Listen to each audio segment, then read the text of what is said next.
I will tell you something, and you're hearing it here first, and I think some people have kind of caught this, but it was never addressed, that Tobias is...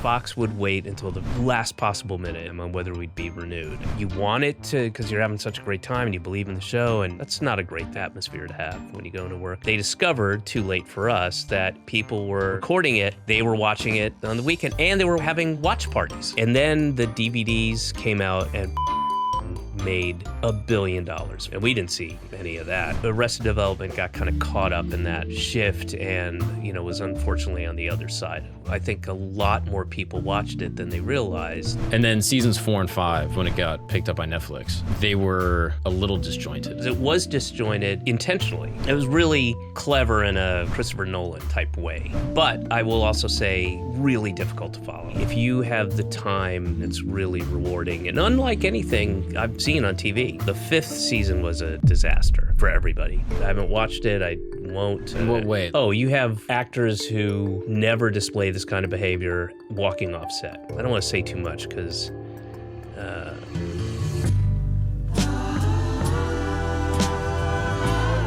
David.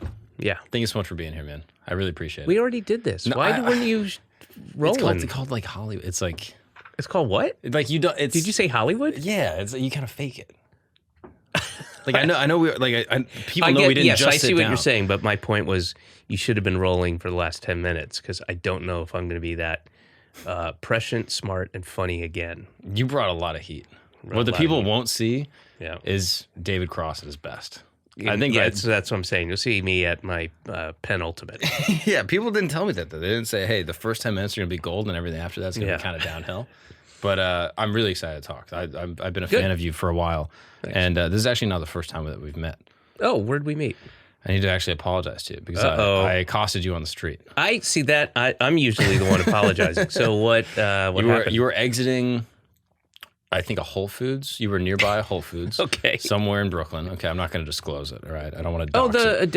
It must have been the downtown one if it was Brooklyn. No, it was actually just right over here. It was near a Whole Foods. I don't know if you were leaving it. But then I wouldn't. The only Whole Foods I'd go to is the 365 or whatever they say down. I don't think I haven't lived in Williamsburg. Really? I haven't. Yeah. So I saw you in Williamsburg, unless it was just a different guy. It might have been your doppelganger. And that's why he was upset. That's what it was. Yeah, he was pissed off. He was like, I'm obviously a different... Because he doesn't agree with anything I say. Yeah, but he looks exactly like me, sounds like me, dresses like me. Yeah, it's like bizarro you. Yeah. But no, you were walking down, and I was like, holy shit, that's him. And I waited for you to pass, and I just yelled, David! And I was like, if he turns around, then it is him. And then you turned around, and you were like... And I was like, hey, man, just big fan. And you were like, oh, thanks. And he just kept on walking. Well, that doesn't sound terrible. It's not terrible, but I did feel, I was like, I should have just let him keep walking. No, that's fine, Mark. That's fine. No, it's the people who, that's, I'll take that over some of the alternative approaches people tend to have, where they are very enthusiastic, but only because they've seen you on TV, and then they want you to give them your credits. You're that guy. They're like, I know you. And they also say they don't ask questions, they just make statements. And then they'll go, I know you. And you go, okay, great. And they're like, no, but I know you, right? I don't know, do you? And, it's if you're walking, it's one thing. You can just keep walking. But if you're in line for something or whatever, and they're like, no, how do I know you? I don't know, man. What? No, you're on TV. Yeah, sometimes. All right, so what are you on? And then based on their look, I try to guess what they know me from. I'll go, okay, I don't know, man. Fun. That's fun. Scary Movie 2. That's right! Or whatever. I feel like that's a diss. Like, I feel like depending on what you're judging that they're from. Oh, it's... you know me from Alvin and the Chipmunks. Yeah. Well, the fucking world at this point knows me from Alvin and the Chipmunks. That spans generations. Yeah. Hey, what's up, guys? Sorry to interrupt this amazing program, but I need a little bit of help. If you're watching this on YouTube, you can probably see our subscriber number right down here. And if you're able to, it would mean the world if you could subscribe. That is the best way to support this show, because when you subscribe, I'm able to show it to potential guests or to different brands and stuff like that. And it really, really helps grow the show, get us cooler guests, have cooler conversations, and it helps everything so much. So if you don't mind, thank you so much. Let's get back to it. Are you more flattered if someone knows you from film or TV or if they know you from stand-up?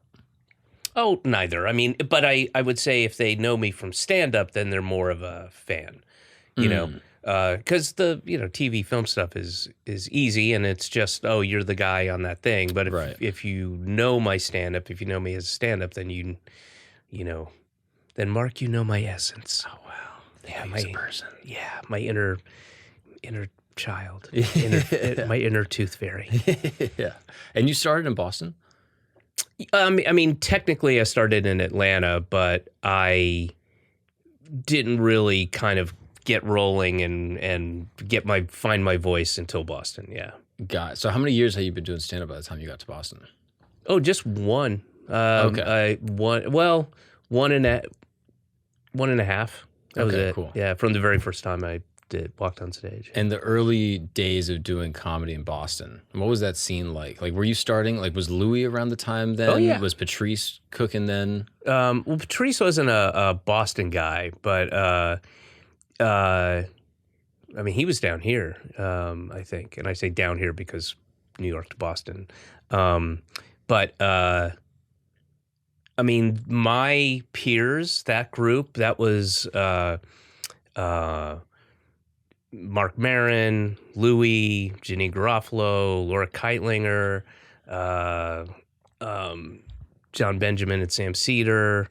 Well, they might have been a little later, but gosh, who else? Was Rogan doing stand-up in Boston at that time? I don't think he was a Boston guy either. And then there were like the guys who came a little bit. Greg Fitzsimmons, Bill Burr was a little later. I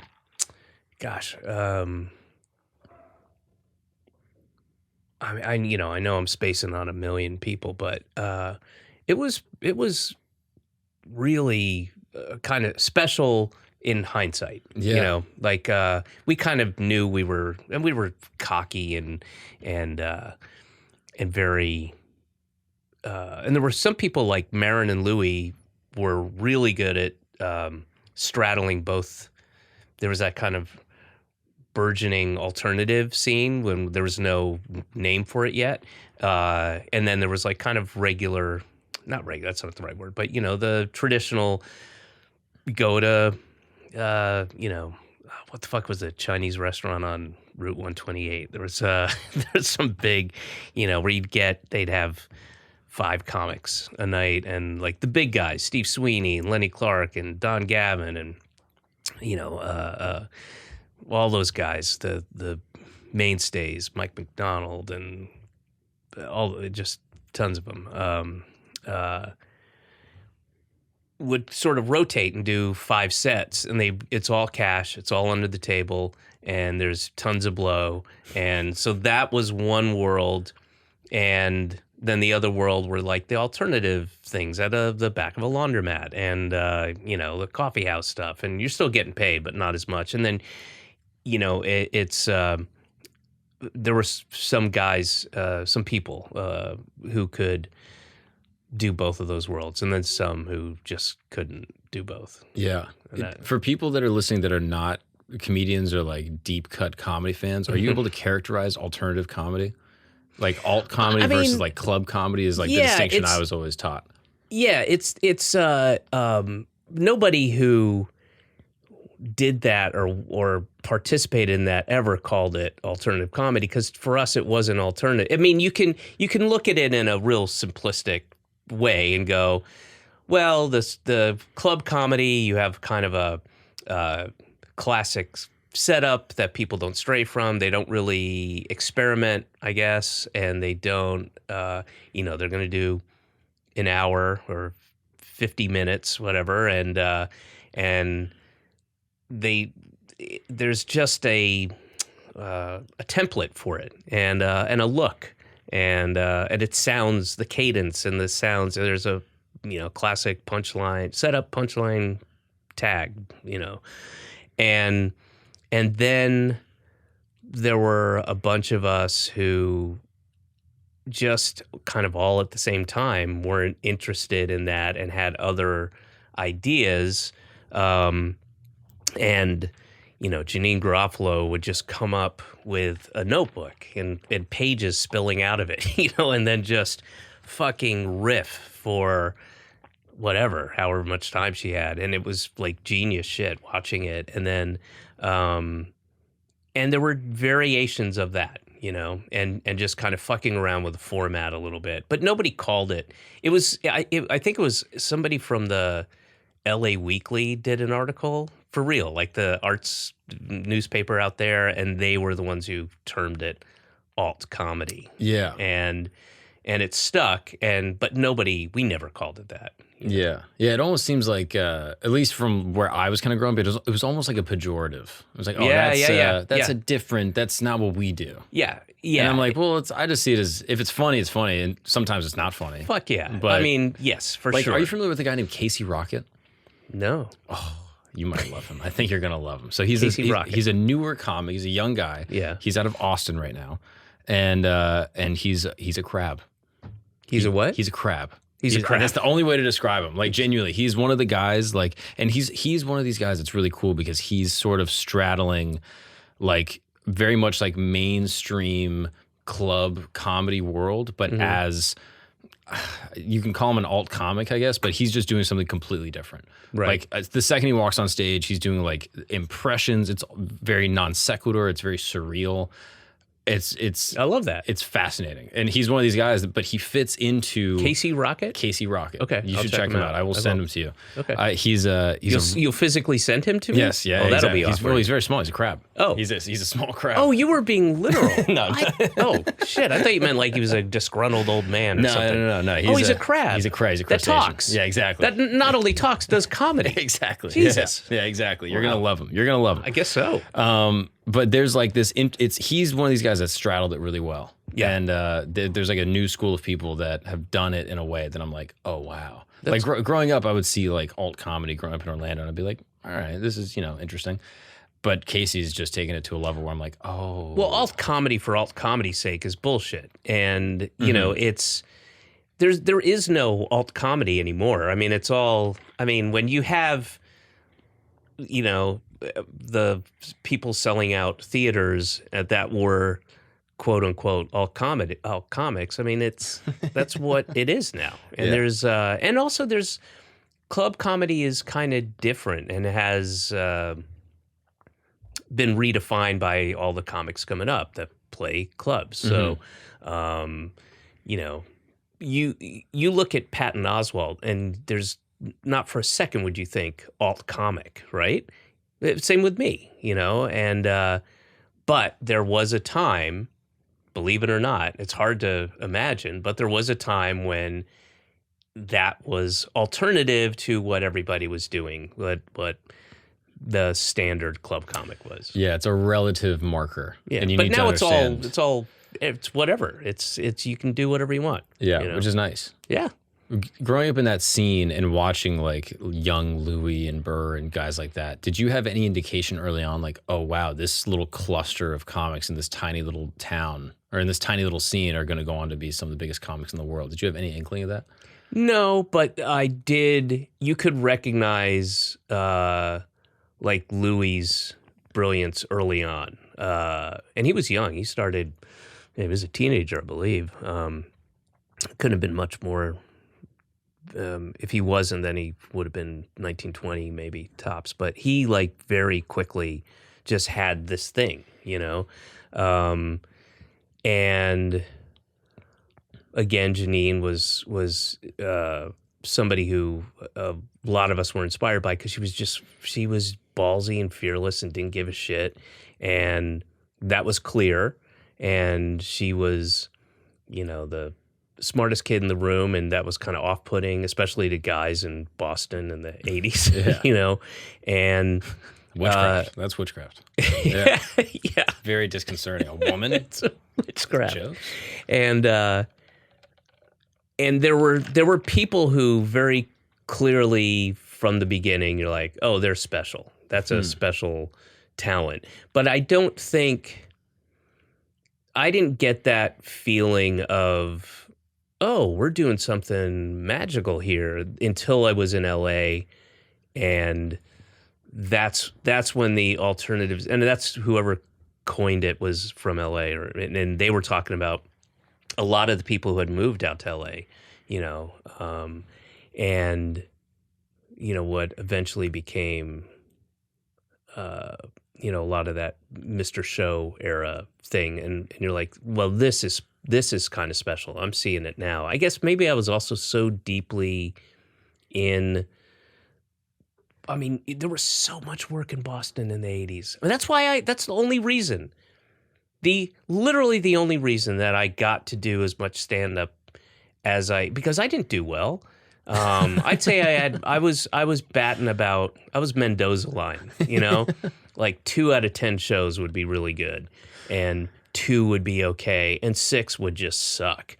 And they needed people. The boom was a real thing, and every motherfucking Lebanese, in the back of a Lebanese restaurant, they put up a stage, and at a Bennigan's they're gonna, while the Three Stooges marathon is gonna play behind you, but we're also having a stand-up comic, and a bowling alley in Nashua, New Hampshire, and whatever. There was so much work that they just needed bodies to fill up these nights. So I got work, but I wasn't,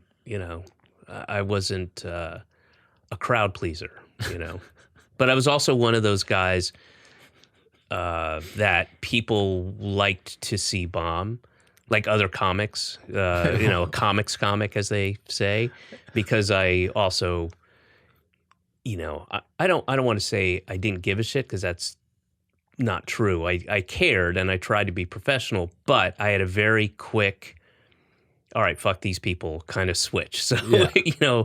I'd give it a couple minutes, and I would try. I really would try.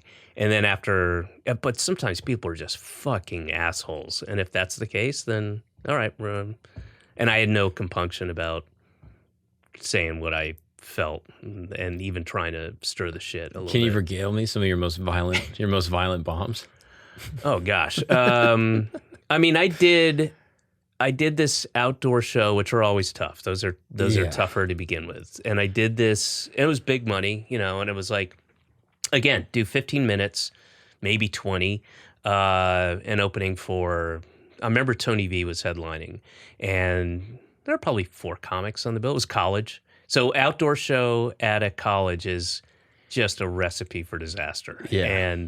And I was the first guy out, and I made a kind of a rookie mistake in trying to open with this kind of new, I had probably only done it like 3 times, and it had worked in the context of a club when I was the 11th guy on, open mic night kind of thing. It was like, oh, that was a refreshing, interesting thing. It was a song. It was just a rookie mistake. And especially given the circumstances. And they were fucking yelling and screaming and throwing shit, and but they were having fun doing it, and I could kind of sense that. It's very fun to throw shit at a guy on stage. Yeah, that's fun. And then I look. I've only done at this point. I finished up the song and then started trying to do jokes, and I got maybe 6 or 7 minutes in. I see Tony on the side, who's a friend, and Tony going, like, gesturing, like, sorry, I got you. Finish up. It's fine. I'll cover the time. It was like, okay, and which is way worse. Like, that's like, it's a very kind gesture, but the kindness is almost it almost stings more. I was just telling this story during my podcast, which I did in LA for the Netflix is a Joke thing. Did a live. Wait, Sense is Working Overtime? Yeah. Wait, that podcast? That podcast. That's brand. It's brand new. It's out right now. Yeah. Wait, people can go watch it on YouTube and Spotify? I was a little slow there. Yes. They can watch it on the YouTubes or wherever you might find your podcast. Sense is Working Overtime. Or go to officialdavidcross.com for all the episode. Is it a good podcast? Should people watch it or not really? I like it. I mean, it's I enjoy doing it. I didn't want to do a podcast, not for any negative reason. I just didn't feel like taking my time out doing it, but I've really enjoyed it. That's cool. That's awesome. Yeah, it's really fun. It's just a conversation with, funny, interesting, smart people. And it's sometimes like crazy silly, like the Bob Odenkirk episode is just nonstop bullshit, but funny. Sometimes it's telling stories with old friends like the John Benjamin. He and I go way back, and there's all kinds of different, but it's just fun. It's a funny hour. You'll, I believe, laugh out loud. That's awesome. We're going to take a break real quick because you have back hair. Yeah. And if you're like any other dude in the world with back hair, you probably have your wife, your girlfriend, your boyfriend. You probably have to ask them, hey, could you get this spot on my back? I know this is embarrassing. I know this is awkward. Maybe you're a Greek guy. Who knows what your problem is? But I have your solution. It's called Backscape. Backscape is this fancy little gizmo right here. Look at this. It is an all-in-one handle with the smoothest shave you've probably ever seen in your life. You just take this right back here, and you can hit every hard-to-reach spot on your entire body. Now, I'm sure you're wondering, Mark, this seems like overkill, right? This seems crazy, right? A whole apparatus just to shave your back. This is going to be so inconvenient. Here's where it gets wild. You watching this? The top of the shaver pops out. Easy. Now you have a tiny little handheld shaver that can get every other part of your body. Let's say you got chest hair. Maybe you got leg hair. Maybe you got some bushes. That's where this comes in, baby. As easy as that, it can slide in and out of the 2.0 friction fit handle. Just that easy. This folds up, one button, and this is going underneath your sink. Out of sight, out of mind. No one even has to know. Backscape is so confident that you're going to love this product that if you don't love it, they will give you your money back. That's how confident they are. They're willing to put their money on the line. And for the listeners of this show, we're going to offer you 10% off with the promo code CAMP on your first order on any of the kits on their website. That's right. You go to Backscape, BAKSCAPE.com, and use the promo code CAMP, C-A-M-P. You will get 10% off your first order on any of the kits on their website. I'm telling you guys, this is the way we're shaving from now on. This is how we're shaving our backs, our butts, our faces probably. You can probably shave your head with this. I don't even know. I never will. But if you're looking for the shaver of the future, it's at Backscape.com. Now let's get back to the show. So wait, you were just saying Tony V. He pulled you off stage. Oh, so I was telling this story. Amy Mann and Michael Penn did these tours called Automatic Vaudeville, I believe it was called. And because Amy and to a lesser degree Michael, but Amy really doesn't like to do banter between songs, so she had this brilliant idea. Oh, I'll get my comedian friends to come out and actually stand, be on the stage and do banter and do my in-between song stuff. And then they go into the songs, it was pretty good. But there's not a huge crossover between Amy Mann, Michael Penn fans and the comedians she likes. So it was me and Patton Oswalt and Paul F. Tompkins and Mary Lynn Ricekup and various people. And one of the shows I did was in Virginia. And the audience is a little older, a little more NPR-ish, a little more bookish, and I have, I get accused, maybe I don't know if that's the right word, of being like a lefty political guy, but I have plenty of stuff that upsets lefty. Don't get me wrong, I'm racist. Okay? Look, I hate when people accuse me of being a progressive guy. Yeah, I'm a bigot, okay? I mean, it's not, it's just, not, I don't know. Anyway, they're jokes. They're fucking jokes. Anyway, so I was up there and I'm doing my stuff, and Amy and Michael were very familiar with it, and the audience wasn't even being that. It was, for me, it was like, nothing. I can handle this shit. And I feel, as I'm talking, I feel the presence, the presence of Amy coming up behind me and then taking the microphone and admonishing the audience. And I'm standing there like a 6-year-old while my mommy came in and was like, you treat my son with respect. Share with him. And it was the most awkward. Because and I think I'm old. I might be older than Amy too. I'm not sure, but I think I am. And I just felt so like a 9-year-old. Yeah. My mommy had to come up. Did you also opened for Tool at a certain point? I did. Greg Barron and I did like sportscaster guys, and we were set up. I think it was Mark Veit and Greg Barron and I. We were set up on stage. I love my amazing, cool, talented musician friends, but they all of them to a person don't understand. Like, I'm glad you guys want us to do some stuff, but the audience doesn't. And this was a great case of that. And so we were dressed up as like these sportscasters, and we were supposed to do kind of play-by-play color, whatever. This is a while ago. And the audience, said no thank you in their very specific way, and they were throwing ice at us, and we're doing the whole thing, and at some point we're like, well, Greg, I could see the ice is being thrown at us, and that's probably not a good sign, whatever. And so yeah, that was not.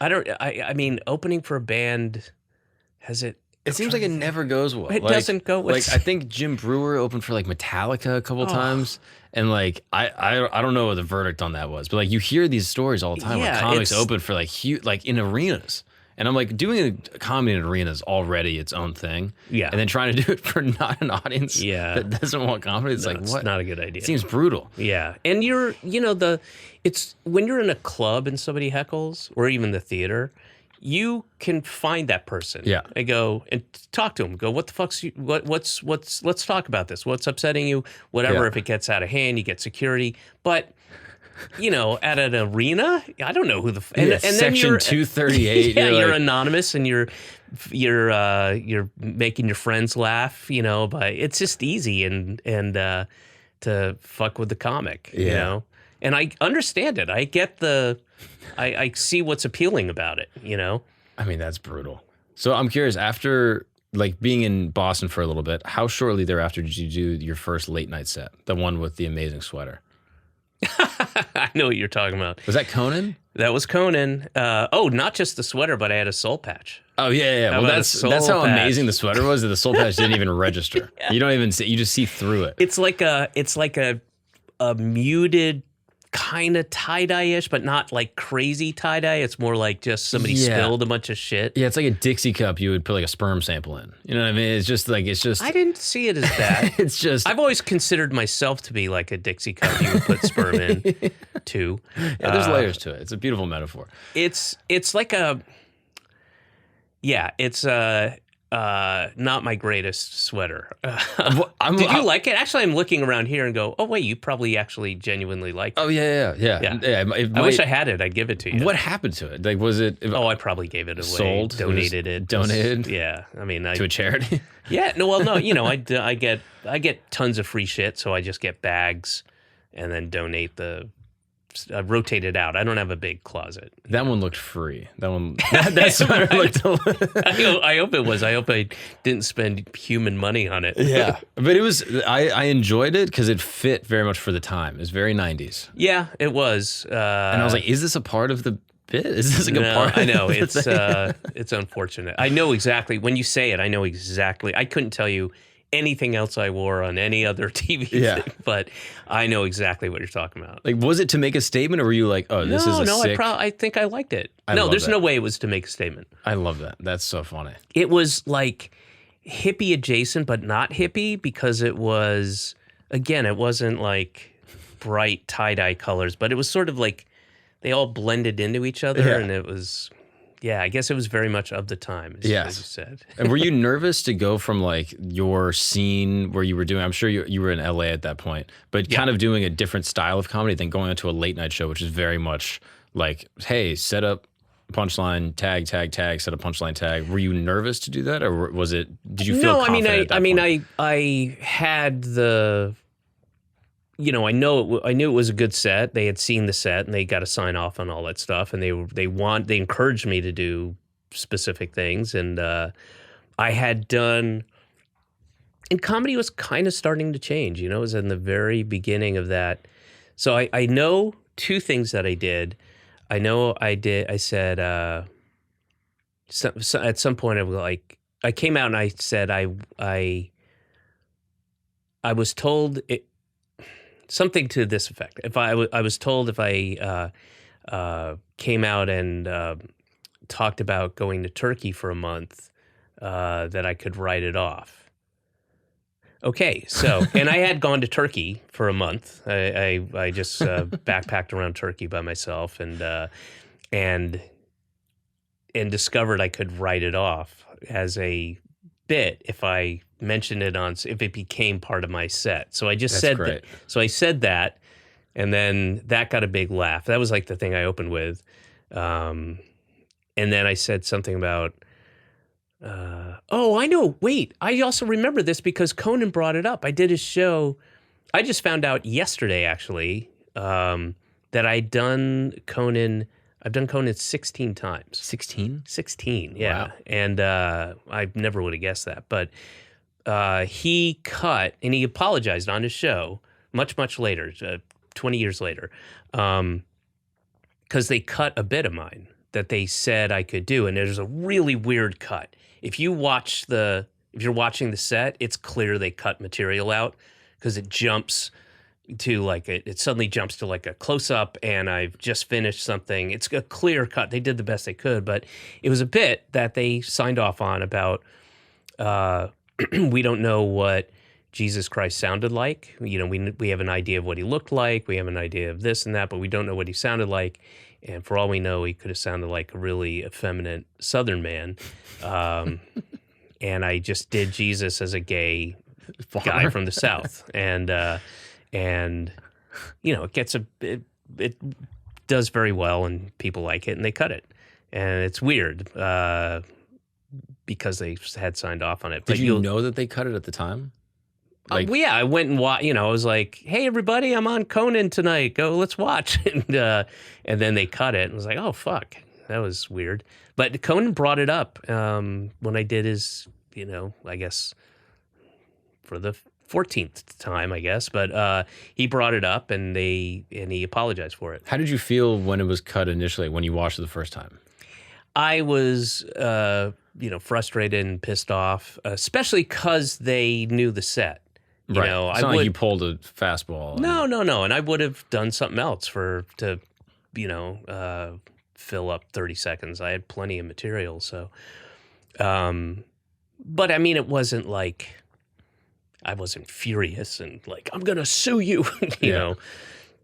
It's just unfortunate. Yeah, that's interesting. But in that time, I can imagine you're like a young comic coming up and you're like, okay, this is the 5 that I want to do or whatever the time is.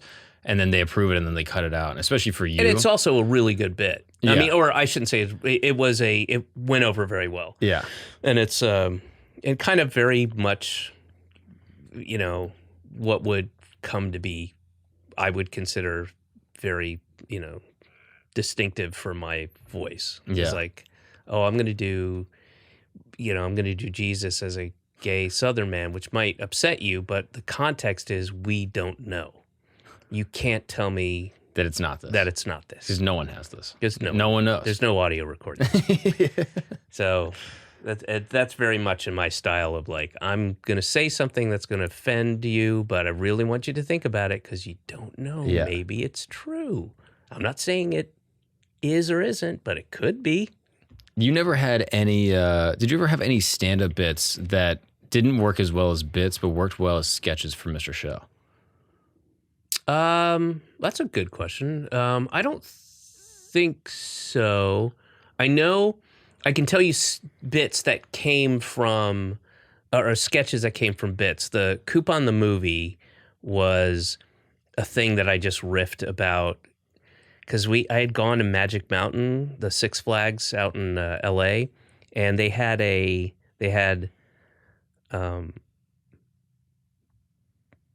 Batman the movie, the ride, the cup. So there was a cup of the Jack Nicholson Batman.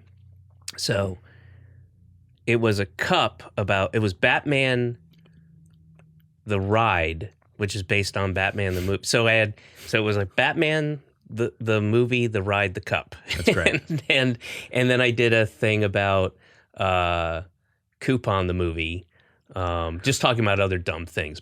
And they were going to perhaps make a movie. This is for real, based on Bazooka Joe, the little dumb the comic guy. thing, the 2-panel thing. Yeah. Like, how do you make a movie out of that? And then there was Coupon the movie, and it was just that, and then that. But you were doing that on stage. Yeah, but that the bit is about something completely, it's takes off from that and becomes something different. And then Ronnie Dobbs was a real thing that I did. I didn't give him a name, but I had a whole bit. I did it on TV too, and it was here's my impression of every other person being arrested on the show Cops, and it was basically Ronnie Dobbs, and which I grew up around, as I'm sure you did too. Those like long hair, shirtless, meth skinny. Yeah. You're very subversive in your insults. It's really crazy. But you're not shirtless. Not yet. But motherfucker, you can't arrest me, goddamn, all that. And I used to have a bit about one of my favorite things about growing up at the South was listening to rednecks get in a fight, like it's going to be a physical fight, and then when one of them's like yelling, puffed up yelling, they lose their train of thought in the middle of, because they're drunk, and they're like, they can't get they're like, man, you don't want to mess with me, motherfucker. Y'all don't know me, but you fuck with me, man. You don't want, because I'm like, you get me, man. I'm like I come at you like a goddamn, what the fuck is called? The thing with this guy, and people are chiming in. A tank? No, not a tank. It's like an animal, but it's got a shell, whatever. Bro, it just becomes. There's a viral video that you're literally describing. This is so funny. Have you ever seen this? These two black kids in the hood arguing, and it's like one kid's like 15. He's trying to insult the other one. And he's like, this motherfucker's so stupid. He came to my house 3 a.m. This dumbass motherfucker. He was trying to make a goddamn Yeah. And the person behind the camera goes, a sandwich? Yeah, goddamn sandwich. He forgot what a sandwich was. Yeah. Bro, it's the funniest video of all time. Trying to be in an argument and forgetting something in general is funny. Yeah. And then you put a southern accent on it. Perfect. Yeah. Anything with a southern accent is better. Yeah, it really is, dude. I mean, it's wild. When you're doing dumb. Yeah. And so those there was Ronnie Dobbs, and but I can't think of any other bits offhand. I don't know. In general, for Mr. Show, what was the writing process like? Like, was it just you and Bob locked in a room, or was it? It would start every year. Would start the same way, where Bob and I would meet for anywhere from a month to 6 weeks prior, just like informally, and even if we didn't have offices yet at each other's apartment, and then when we had offices, we'd go in for the first 4 to 6 weeks, and we would just, again, informally, we'd, hey, did you see this thing in the news? Did you read this? Oh, you got to check this out. And just start talking, and then, I had this idea last night. Oh, man, I was at the grocery store, and whatever the thing is. And then we just sort of pitch ideas, work on stuff without any real pressure. And then and we wrote really well together. I mean, still do. And then we would have these ideas, and then the other writers would come in, and the writing staff grew each time. And they'd come in, and they'd have ideas, and now we had a kind of a ticking clock, because we have a calendar. We got to, from this point forward, we got to have this show submitted. We have to have, this script, and we have to be working on the stage versions of these sketches, and we're going to shoot here. And, and we divided everything into 2 parts. So there'd be 5 shows, to stop down for a week or 2, but not really stop down, just keep writing. And then produce the next 5 shows. But, and then, I learned a lot from working with Bob. I'd never run a writer's room before, and he's just very smart and equitable about it, very democratic, and everybody gets a chance, and my instinct, and I think I speak for every other writer, to kind of shoot down an idea because it's a terrible idea, Bob would be like, okay, wait. Before we dismiss it, what about that one funny line everybody laughed at? Maybe we work on that. Maybe that's the idea of the bit. We lose all the other stuff. And he was really good about that. And about the work ethic of this script that you spent 2.5 days, 8-hour days working on and taking all our notes and stuff doesn't work. You need to go, you keep trying to fix it, but it's not fixable. But there is a funny idea here where the guy is pretending to be blind. That guy who pops in that one little section, scrap everything else, start again with this guy. And the idea for a lot of people of like, I did all this work and I can fix it. And the idea of just scrapping the whole thing and starting fresh with this one nugget, this one little thing is, he's very good about that. And I learned the value of that.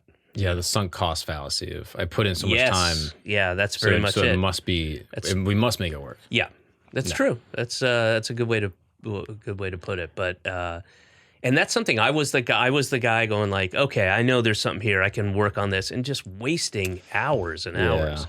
That's it's a lot of ego though. It's like I'm so invested in this. Like I need to make this thing work. I'm curious for you and Bob. Why did that collaboration work so well? I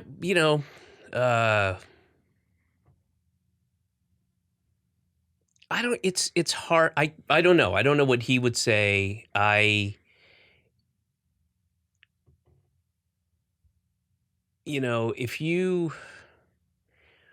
If you took like the kind of sexual chemical stuff away from whatever relationship you have with your wife or your girlfriend or your partner, that works in a way that it didn't work with other people, but there was a connection to, you've had all these past girlfriends or boyfriends or whatever, and it's that thing where like we just found when we were working on these ideas that, I mean, I can tell you the elements that are there. We have a mutual respect for each other. We're both funny in different ways, but I know that intuitively, Bob's stuff hews more kind of scientifically traditional sketch. Like it has this beginning, and it has this part, and it has that part, and it's more. They feel like more traditional sketches, and mine tend to be kind of all over the place, tell a story, but they're not. It doesn't have as many laughs per minute, and for us to take our two sensibilities and bring them together makes for really good sketches. And there's no ego involved with either of us, and you're just doing the thing that services the sketch, and we both will go, oh yeah, that's a better idea. Yeah, my idea is garbage. That's a better idea. And you find that thing. And I think, again, we're two different people coming at it from two different ways, but it creates this pretty cool thing. That's really cool. And it can probably be articulated a bit better, but... Yeah, I was thinking the same thing. Yeah. Which network was it broadcast through? HBO. What the kids might consider Max. Yeah. I think it's back. It was HBO Max, and now it's just Max or something. Yeah, they've gone through like 5 different iterations. I don't know. What's the point? What is? And they paid $100,000 or $200,000 for somebody to go. We did some tests. And, we've been doing this for 4 months and doing research and doing these, committees. We were out in Scottsdale, Arizona, and we were in Bloomington, Minnesota, and and Bloomington, Indiana. We kind of messed up. It was weird. The files got screwed up. Anyway, Yeah, and somebody came up with we have Max. 3 different boys' names, Yeah. and we just want you to pick your favorite one. Yeah. And you're like, all right. But yeah, so I guess Max. But As opposed to HBO Chris. Yeah, exactly, right? Yeah, no, Max is... HBO Kevin. Or just Kevin. Yeah, we can call it Kevin. If it was broadcast now, if it was just put straight to YouTube, Mr. Show, do you think the show would be different? Did you guys have a lot of like restrictions with HBO in terms of what you could broadcast? None. The only restrictions we had, there was one note that we ever got that we had to kind of take. And we were like, fine, whatever. Is that where the mic is? Oh. The secret recording. The secret audio. But the only restrictions were we had a really minuscule budget, and we stole a lot of shots. And our director did a great job of squeezing out the best looks for, excuse me, no real money, but that's also, I should say, not necessarily a restriction. It makes you make more creative choices. Like if you. Obviously, we can't afford a helicopter, so you figure something around having a helicopter, which is, I need a helicopter for the idea of this bit. But, you just figure it out. And as far as like standards and practices, no, they encouraged us to, push a little. Yeah, we want something that you can't see on TV, and that was their kind of point, the whole point of HBO when it was starting was this idea like this, you can't see this on ABC or CBS or NBC. And, was there ever a sketch you guys brainstormed that you're like, this is too crazy, this is too wild? Like, no. Because even like the lie detector sketch isn't on its face that wild. But at the time, for someone to be saying on TV, like, oh, I've done every drug. Yeah. It was like pretty bizarre. I could imagine, like if I was watching it with my parents, I could imagine them being like, right. "What the hell is this?" So was there anything in that vein? But also Bob appears as just a completely straight guy, right? Which is obviously what brings out the humor. But I'm curious, like, was there anything that you're like, "Oh, this line, this one Hitler joke is like, oh, is this going to be too crazy?" Or did you feel like it was always within bounds? I thought it was, always. There was nothing that I could think of that was, and I have to say that my memory of it is probably not as good as yours because I just haven't watched any episodes, and I watched it about 6 or 7 episodes before Bob and I did the Netflix with Bob and David show, just to kind of get a feel for it, but. The last time I watched the episodes like that was when we did the DVD commentary, and that was, I don't know, 20 plus years ago. I mean, I just haven't seen them. Occasionally, it'll pop up like on a somebody will reference it, and I'll see something, and I'll go, oh yeah, that was great. But I haven't like sat down and watched an episode, and since I guess whenever that was. 8 years ago. You watched them before the Netflix thing. Yeah. How did it feel watching them? Good. They're funny. They hold up. They still held up. Did you feel any like? I see the cheapness. Oh, really? Yeah, I can see. But there's a charm to it. There's a certain kind of charm. But you can see how. I mean, it was a cheap show. We didn't have anybody, But it was. I mean, we had fun. It was hard. Yeah. But it was. I mean, I would argue that it's probably the best thing I've ever done, or been a part of. I know some people will say Pitch Perfect too, but I would say no. I think I would say Chipwrecked. Chipwrecked. I would say Chipwrecked was the one. Chipwrecked, the movie, The Ride, the Cup. Yeah, exactly. I've also heard that the show directly inspired Tim and Eric. Yeah, I think there's a handful of folks who it inspired. Maybe not for necessarily aesthetic reasons, but just the spirit of it, and what the thing that's so important to good sketch shows is you have to have a relationship with everybody, like Kids in the Hall, they weren't brought together by, although that's not necessarily true because Monty Python consisted of 2 different groups that didn't necessarily know each other. Oh, really? Yeah, it was Cleese and Chapman and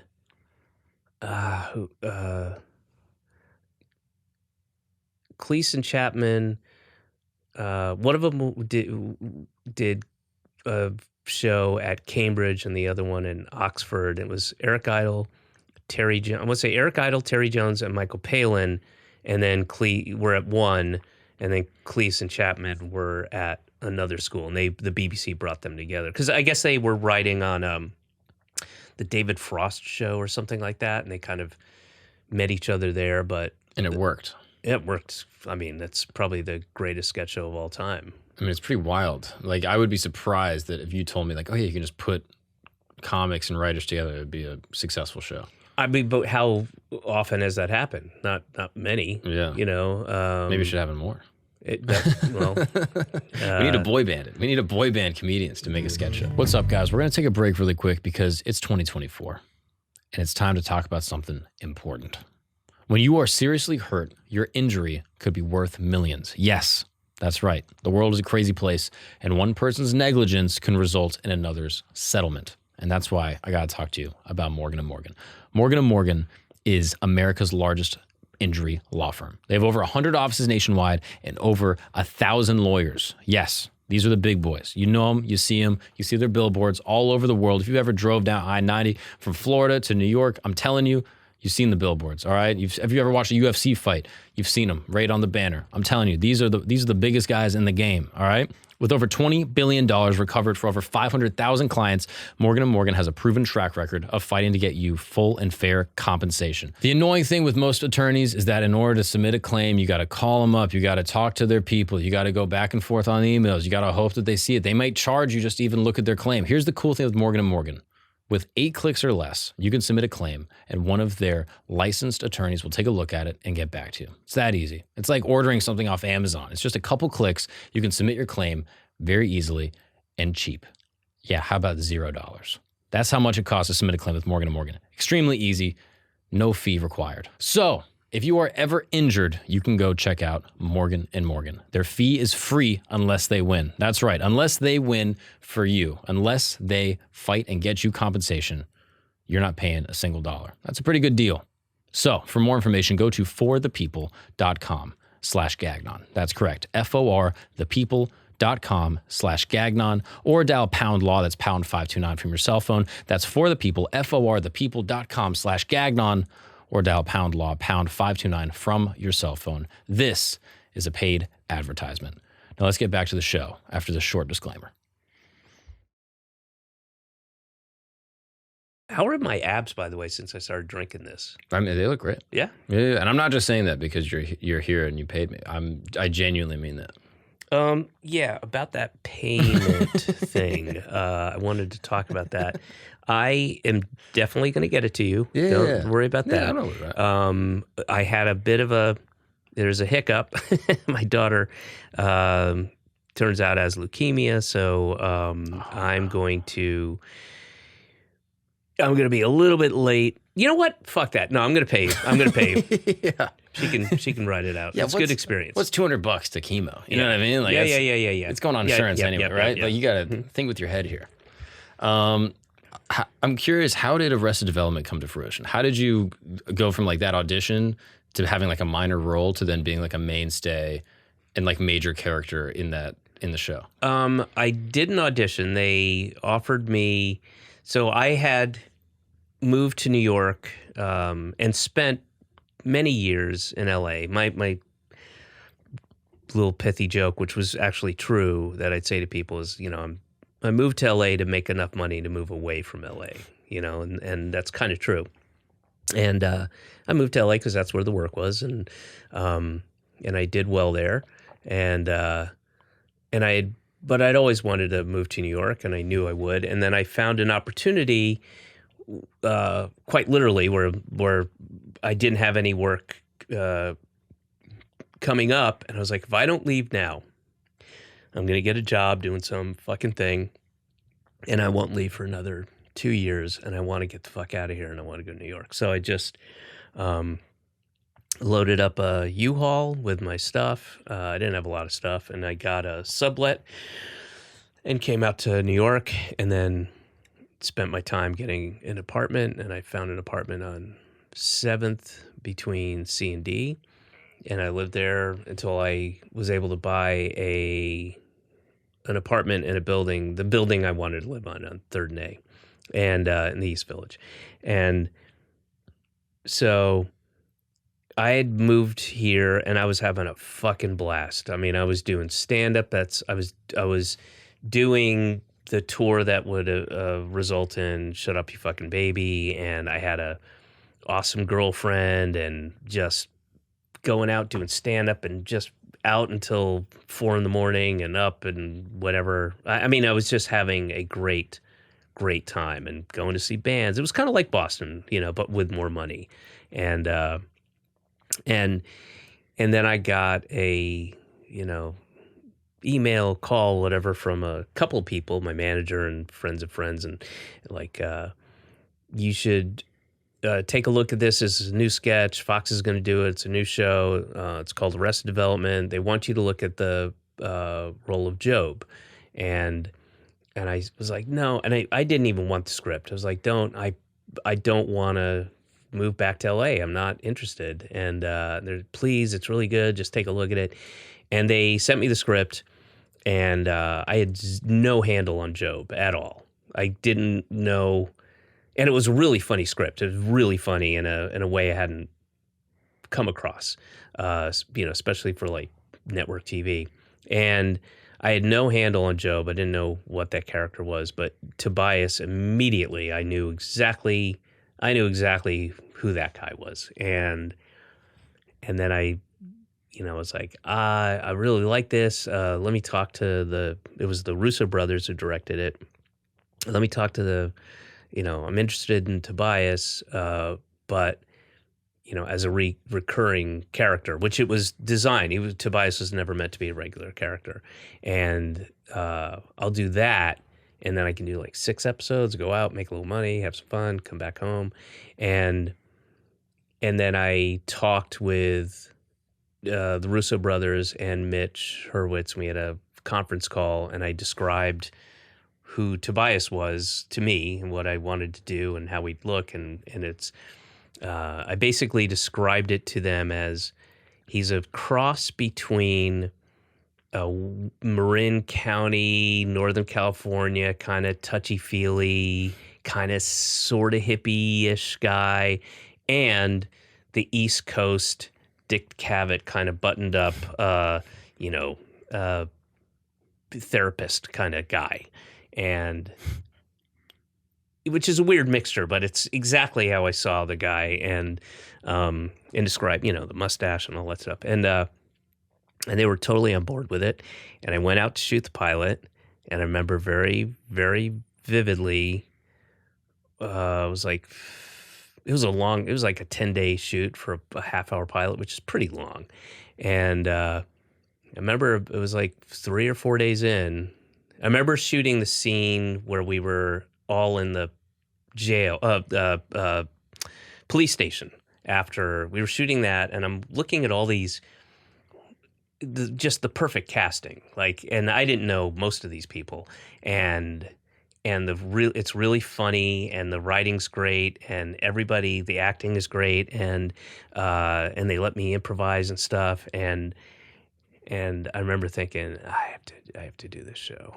I'm gonna have to do this full time and move out here. And I remember calling my then girlfriend, who certainly didn't sign up to be, the girlfriend of a guy who was gone half the year, and I was on the little walkway in the Beverly Connection across from the Beverly Center, and I remember calling her, going, I have to do this show. It's really good, and so there's that. Wow. Yeah. And then you moved straight back to LA after that. Yeah. We finished the pilot, and then we had to wait and see if it got picked up, and it did. And then, it's, what is it, 8 months, a year to do whatever we did, 18 episodes, something like that.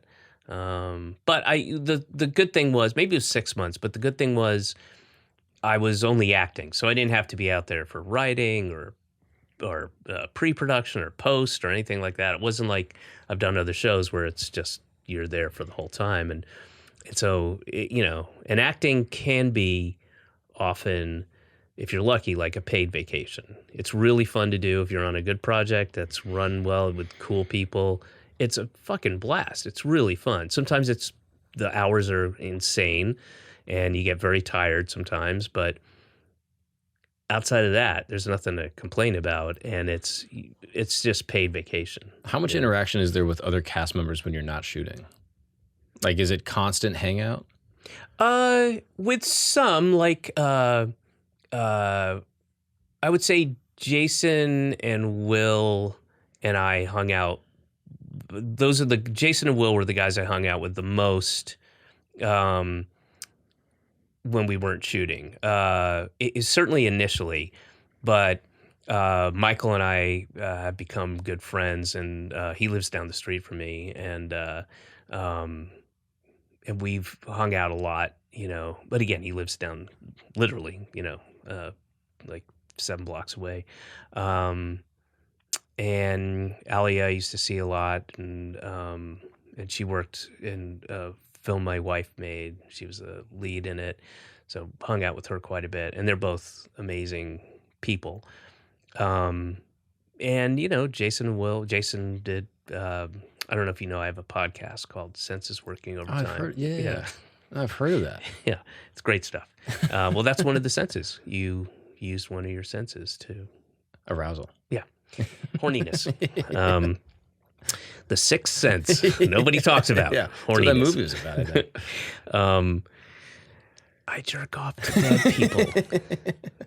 The weird, the porn niche porn of the Sixth Sense. Yeah, you get ghost fucked. Yeah, it's pretty good. But yeah, you did one with Jason. It was awesome. Yeah, and Jason and I go see. He's a huge Dodgers fan, huge. And I respect what kind of fan he is. And he, back in the day, he would go with his transistor radio, no shit, and a one earbud that's plugged into the transistor radio, and or whatever the equivalent is, but it's still, that's what he's listening to AM radio with one commentary of the game at the game, and he'll go by himself. He's got tickets, and I admire what a true fan he is, and he would take me to games a lot, and I'm a big baseball fan, so that worked out. It is nice seeing someone that's just truly obsessed with a thing. He's like a niche really thing. He's a really dedicated good fan for no monetary gain, for nothing other than the fact that he's they're born and obsessed with raised in LA too, so he's been a fan for through the ups and downs and all that. And he'll go and look, there are way worse things than hanging out at Chavez Ravine and Dodger Stadium and watching it. That's one of my favorite parks. Have you ever seen a game there? No, I haven't. It's just great, especially if it's a evening game, because the sun will start to drop, and it's just beautiful. It's a nice stadium. It's not like Wrigley or Fenway, but it's right up there. It's a really great night out at the ballpark. Yeah. Yeah, a gleaming review. Mm-hmm. When you bring up other parks before that park, I feel like it kind of undercuts a little. There were some people that were excited to go there, and they were like, "Oh, it's not Fenway." And now it's not Fenway, but only Fenway is Fenway, and only Wrigley is Wrigley, and you can make as many kind of Camden Yards and things like that sort of replicate it, which is great. I love Camden Yards too, but when you're in Fenway or Wrigley, you immediately get a sense of the history. They haven't changed that much. Yeah. And they're over 100 years old, and you're like, this is fantastic. Yeah. We're close to 100 years old. You can kind of feel it, like in the wood. You walk in, you see it, you feel it, it's special. And, but they're great modern parks for sure. Have you ever caught a ball? Say what? Have you caught a ball? I did in the old Candlestick Park in San Francisco. Oh, really? Off of Willie McGee. Did you give it to a kid? I hate that. I threw it at a kid. It was bothering me. You beamed him at the back of his head? This kid was clearly mentally challenged and annoying as shit, wouldn't shut the fuck up. Yeah. and he was in a cross. I was on the third base line. He was on the first base line, but I got the ball. I walked over there, and I got right behind him and go, yo, and then I just threw it at him and walked away. I did this thing, the kind of Pontius Pilate wash your hands movement. But he was probably excited. Yeah, because he's a huge Chipmunks fan. I can't tell you one of the funniest things I've ever seen. So you remember, this is at Dodger Stadium too, but remember when it first started? It started in Wrigley Field. Cubs, they'd hit a home run and people would throw it back. That didn't really exist until a certain time, and then it became pretty popular, right? And I was at a Dodgers game with my friend Mark Rivers, and my seats, I had tickets because I was the voice of the Dodgers for 2 years, and part of my payment was season tickets. So take that, Bateman. Yeah, this is pre-Bateman. This would have been like early 90s, whenever I first moved out there, so 95, let's say. And so me and my friend Mark are at the game, and there's a kid who's dressed in full, I'm going to guess he's like 12, and he's clearly, he can't say retarded, so, but what's the thing you can say now for retarded? Physically gay. Is that it? I don't think so. Oh. Physically gay. But he was, I think it's mentally challenged, but in a, he didn't have Down syndrome, but he clearly, you could tell, right? Yeah. And he's just done up in Dodgers gear, top to bottom, That's and Exhibit B. So there's a foul ball comes into the stands, and this guy catches it, right? And he is excited. He's so excited. And probably like 35, right? And it feels like it's his first ball, right? And he's super excited. And this kid who's in the same section, but like 7 seats away, like he was never going to get the ball, and also a couple rows behind, right? Is like kind of irritated with him, and like he's asking for the ball, and everyone is sensing the guy's dilemma, because this kid is a kid and he's clearly off, and we all felt it. Like, is he gonna give the thing you're supposed to do is give it to him? But I wouldn't give it to him. I would say, whatever. So he does the right thing, and he gives this mentally challenged kid, who's clearly a big Dodgers fan, the ball. Right? That's nice. The kid immediately whips it out of the field. And we were fucking dying. The guy got his first foul ball and then felt the societal pressure to be a good guy. And God bless him for doing that. Yeah. And he gives it to the kid, and the kid, without missing a beat, just takes it and whips it out on the field. Oh, Jesus Christ, that was Turned funny. out to be the greatest guy, actually. Turned out. I mean, everyone wins there, actually. But guess what? The ball had AIDS on it. So he saved a life. Saved a life, yeah. Wow, look at that, dude. I'm curious, like, I always hear all these stories about Arrested Development that, like, Tony's, like Buster's arc, like with like losing his hand and stuff, came from like a random email that someone sent. They were like, wouldn't this be silly if we had like this crazy thing, like this basically like wordplay? Oh, I have no idea. Really? Well, there's so much wordplay in that show. Or like the loose seal. They're like, what if he loses his hand to a seal? Right. Like, what if this whole thing? Well, that sounds like something they would have come up with in the writers' room. They were tons of those things. It was just like wordplay, and they're like, what if? I mean, Yeah. like Maybe's whole, like her whole name is just like maybe, and then also joke. the girl that she and there's that arc where she's her sister who's in a wheelchair named Shirley. So there's Maybe and Shirley, and I mean, they were masters at that stuff. Was there anything for Analrapist? Come on, Wait, that's say again? The Analrapist. Oh yeah. And the I mean, the man inside me. The man. I mean, there's tons of that great. Blew myself. I mean, yeah, it's unreal. But I'm curious, was there anything for Tobias and like his character that kind of came up as like just a silly sort of like one-liner pun that then became like a whole arc, or was there anything about his character arc that was that people might not know? You would have to ask the writers that, like, what came up, which was supposed to be just a one-off thing, a pun. I will tell you something, and I mean, the ship has sailed on doing anymore, so I feel okay, and you're hearing it here first. But there's a lot of stuff, if you go back through, that was sprinkled in there purposefully to, and I think some people have kind of caught this, but it was never addressed, that Tobias is African American.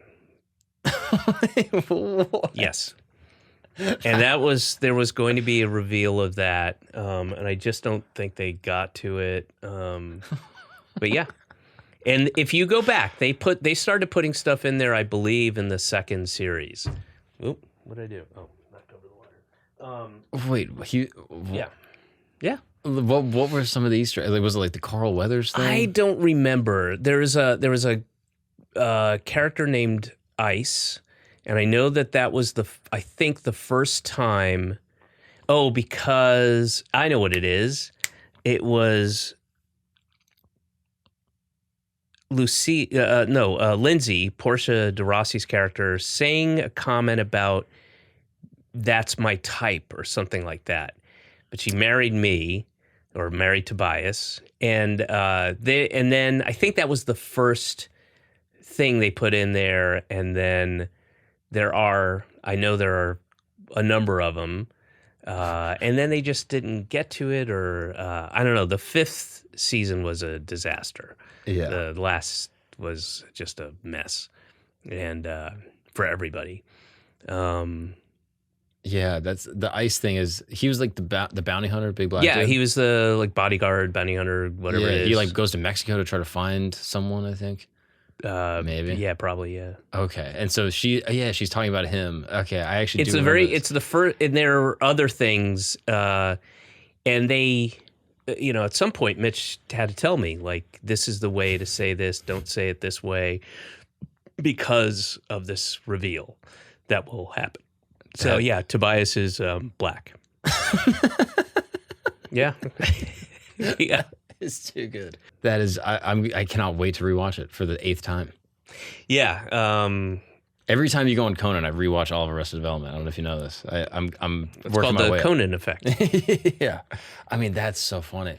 Do you have any idea what he was like how this was going to come to fruition, or what he was going to do? I don't, outside of the reveal of it, and I don't know how the reveal was supposed to. It never made it to any kind of outline or anything. It was just always kind of there. But I think also, Mitch's brain had 9 things for every character that you wouldn't realize. They're like every character had some thing where you're like, Tobias is black. I'm like, what? Yeah. What's up, guys? We're gonna take a break really quick because we got to talk about your amazing dick game. Yes.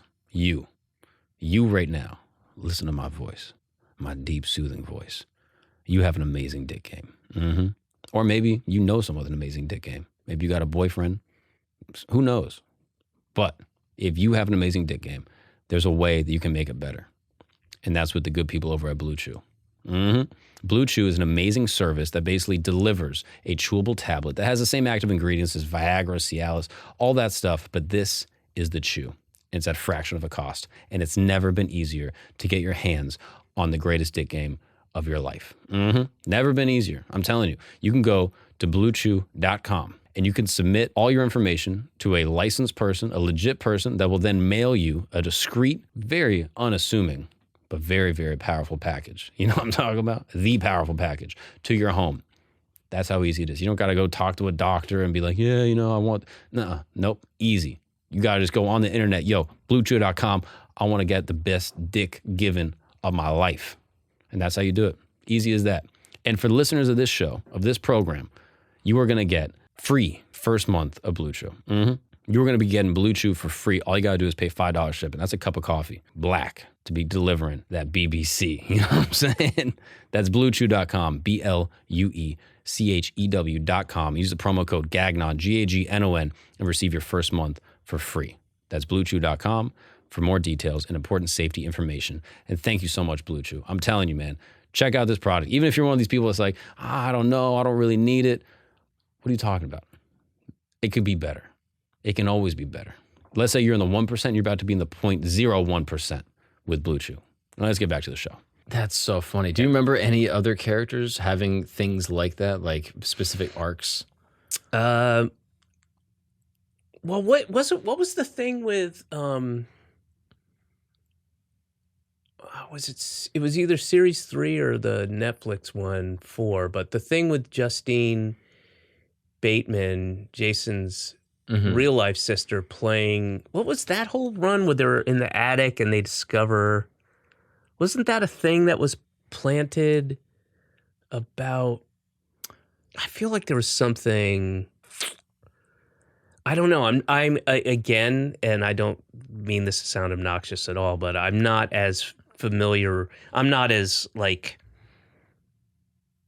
well versed in it as other people. Of course. You know?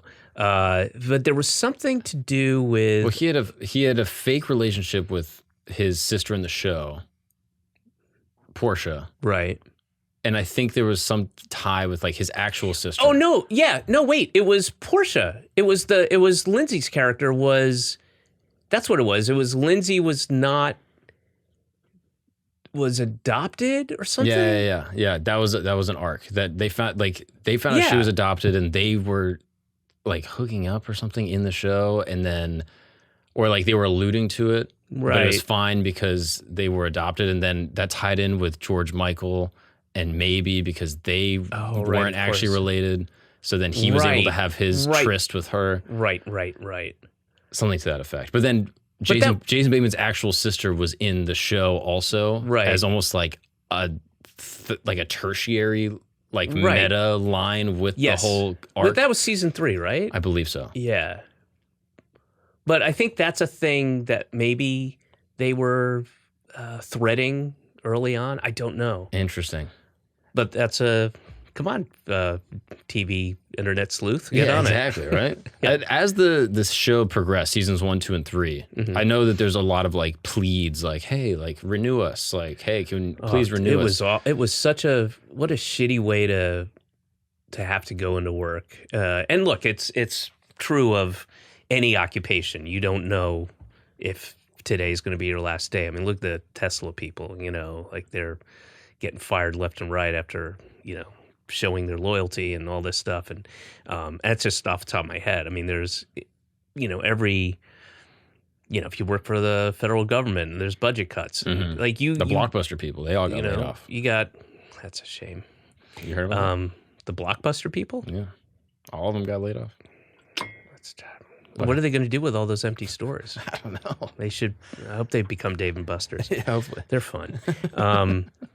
Actually take my daughter to Dave and Buster's. It's a nice place. She loves it. Get him into gambling young. Yeah. You know what I mean? I got into gambling That is what it is. Yeah. It is absolutely, that is exactly what it is. Exactly, yeah. But it's real money. It's real. Yeah. It's daddy's, it's real. It's daddy's real money. Yeah. But what are we talking about? People get laid off. You go into work every day. Yeah. Like, hey, I'm giving it my all. It kind of sucked, because we really didn't know. And they would, it was the same thing with Mr. Show too, where they would wait until the last possible minute. And I don't know what the benefit is for them. I don't know if it's a cost thing, but Fox would wait until the very, very, very, to literally last day. And he did it each time on whether we'd be renewed. And then, you can't take work and you want it to, because you're having such a great time and you believe in the show. And then you go in and the ratings aren't great. And they would say because they would do like 6 episodes and we'll decide after these 6. And so you'd go in and you wouldn't know. And that kind of, that's not a great atmosphere to have when you go into work. But, we were all pros, and we're having fun, clearly having fun doing it. And it was a blast. And, but yeah, they didn't, renewed us reluctantly until they didn't. And we weren't a well thought of show, I guess, by the brass there, Was that frustrating to be sitting in a show with a cast that you're like, the cast is great, the writing is borderline perfect, the first 3 seasons are phenomenal, the people that like it love it, but it's just not that big, and then it gets canceled, and then becomes a massive show, bigger than it ever was when it was on the air. For you sitting at home, was it frustrating being like, where the hell were you guys? Or were you excited? You're like, finally, people get it. What was that emotion? There in the last year is, so the only piece of information you're missing from that is DVD sales. So DVDs were the thing that ratings were antiquated. And it was the last, we were caught in the shift of those technologies, and the ratings meant less and less and less. And now they don't even, they don't mean anything. They've got ways to figure out it's 18 to 24 and it's this market and there's single men and and they've people got are all watching that up until this minute. Right. Like, they know exactly everything. Exactly. And the shift was had already started to DVDs. So, a show that wasn't, and there were a number of shows that were, there must have been 10 off the top of my head that got canceled, and they got picked up by another network, revived, and were successful. There were a bunch, and it was all the same era too. And the idea of the Nielsen box ratings were antiquated at that point, but they were still using them. And we didn't register there. And then, and there was TiVo, remember, where you could record a show. And they discovered, too late for us, that people were, recording it, not watching it when it came out on whatever, Wednesday at 10:30 or whatever the fuck it was on. And they were watching it on the weekend, and they were having watch parties. Arrested Development was a thing where people would gather and they'd watch it. So all this stuff was information they didn't have. Like, we kind of knew because people told us, but and then the DVDs came out and fucking made $1 billion for them. And we didn't see any of that. But really? Yeah. There's no residuals to cast or creator or anything? Mm-hmm. Is it all network? Yeah, those, they hadn't carved out lawyers and agents and managers because it was relatively new. It was a new thing. They could have asked you want the DVD money? You'd be like, who gives a shit? Like, it doesn't matter. They weren't big, DVDs weren't that big of a deal. And it was just as it was shifting. So Arrested Development got kind of caught up in that shift and, was unfortunately on the other side of things. And that's why it got revived, and that's why, it has a cult audience. But, I think a lot more people watched it than they realized. But it doesn't matter because their whole thing, their business model is to sell ads based on the numbers they got. And that's how people did it for, since the 50s. Yeah. And they just hadn't made the change. And if we were one, maybe 2 at the most years later, it would have been, we'd be on episode 11. Season 11 at this point, but the technologies. Yeah, it's crazy to think, like, because you think, especially when you're a writer, I'm assuming in this industry, I don't necessarily know, but I can imagine you're getting told no all the time. You're getting rejected all the time. And you're like, oh, I just want my time to come. Mm-hmm. And then to have your time come too soon must be demoralizing. Like, if it had just waited, I had just failed for another year. A year or 2 at the most, I think. Yeah. It would have been, because the DVDs came out and just fucking skyrocketed. And do you think comedically it was ahead of its time? Like, why did it work so well with DVD and work so well 3 years later, but not when it was premiering on Fox? Good. That's a good question, and possibly, yeah, it took a little, it took a little getting used to that style. It was really jam packed, and you had So to follow snappy. it. You had to, and with I think with 99% of comedies and the purpose they serve, TV comedies, like people, they don't want to have to think. I think that's a certain audience that's like, just give me the Big Bang Theory, give me the funny, give me that character who's sleepy and who says the the grouchy things, and then that character who's got a lot of energy, who's manic depressive, and she says those funny things, and just give me the gay character and the this character, and Right. give me the nerd who says the nerd thing, and I think people, it's, and I'm not, look, I mean, back in the day when you fucking work 2 jobs and you come home, it's like, I don't want to think. Give me the fucking, the kid who says the smart ass thing and the, whatever. And, and I just want to unwind and have a beer and watch just laugh. So I think there was a bit of that too. Like, That makes what sense. is this? What? And there's so much.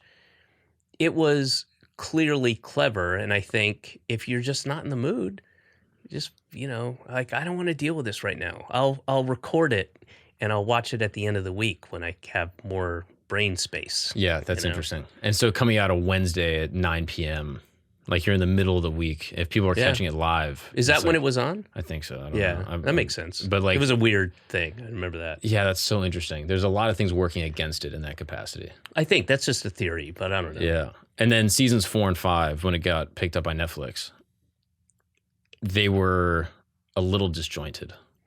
Well, season 4 was purposely, and I wish they hadn't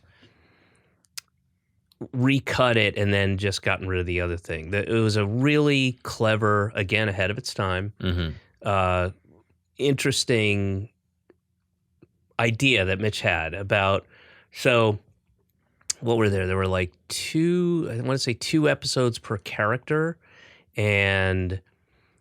or an episode and a half or whatever before they sort of tied in. And I'll say that and I shot it, but I didn't figure out how to watch it until it kind of got like midway through the Tobias episodes, which were around the 7th episode, where it finally clicked. I was like, oh, I know how to watch this now. Because it was disjointed, but intentionally. And then so everything kind of, if you saw it as kind of a matrix, you would see and I remember the writer's room, there's literally, how many of us were there? 9 characters, and there were 9 colored strings that would go up and down all over the room on like 3 walls, and this story would have to do with this story, and then this would be you'd see it from a different perspective 6 episodes later, the same scene, and it was really clever in a Christopher Nolan type way, and but I will also say really difficult to follow, and it was disjointed to me, and I was there and I'm watching it. I mean, I wasn't there for like Michael Jason scenes, but I knew of this, I knew what the scripts were and everything, knew what the story was. It was tough to get, and then it kind of clicked in when I was watching the Tobias things, like, oh, because that character was over here, and now I'm seeing this from this perspective, and then, oh, so when Job goes to the leather bar and he says, oh, okay, I see this because that's where Tobias was, and that's, so it was tricky and needed work, and not everybody has, Mitch has a brilliant brain, and it's I mean, one good thing, it's tough. You're never ahead of it. You're never watching that go, I know what's going to happen. Ever. Never. And then they recut it because it was not well received and made it linear. and I think it's still okay, but it kind of suffers because of it, because it wasn't meant to be that, and it's too bad, because it's really, if you have the time and you put the effort in, it's really rewarding, and unlike anything I've seen on TV. I mean, really, it's a puzzle, you know. And I totally get that people don't want to invest that time and energy. I get it, but some people do, you know. Yeah. And then season 5 was a disaster. It was. I haven't watched it. I won't. I will not. It was not a good experience for anybody, and it's too bad. In what way? Like, did you feel that it was kind of going off the rails while it was happening? It did. Yeah. I mean, it was. Oh, you have actors who never display this kind of behavior walking off set. You had. I mean, we had. I don't want to say too much, because it was a mess from top to bottom, and it was not a good experience for, I don't think, anybody. And and it can't be good. I mean, it can't be good. I can't imagine. I wouldn't watch it, but was the production different? Like, was any of like the behind the scenes folks different, or was it a little bit? Yeah, I don't think it wasn't. It wasn't. It was a mixture of a bunch of different elements that made it not good. And I think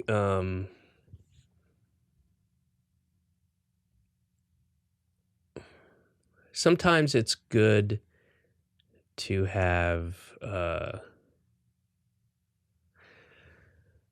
deadlines. And it's good to have restrictions and I'll leave it at that. That makes sense. Yeah, I could see if there's a lot of desire to make something work, and maybe like money and the schedule kind of opens up, then things can kind of linger and sort of gnaw away and keep going for longer than it should. And that can affect the product. I could see that. It's you know, what you need is, hey, you need to be finished by this date.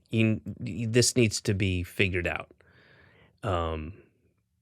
because then you figure it out. Yeah, and seasons 1, 2, and 3 had that. Yeah, I mean, it was a Netflix is an open checkbook, and Right.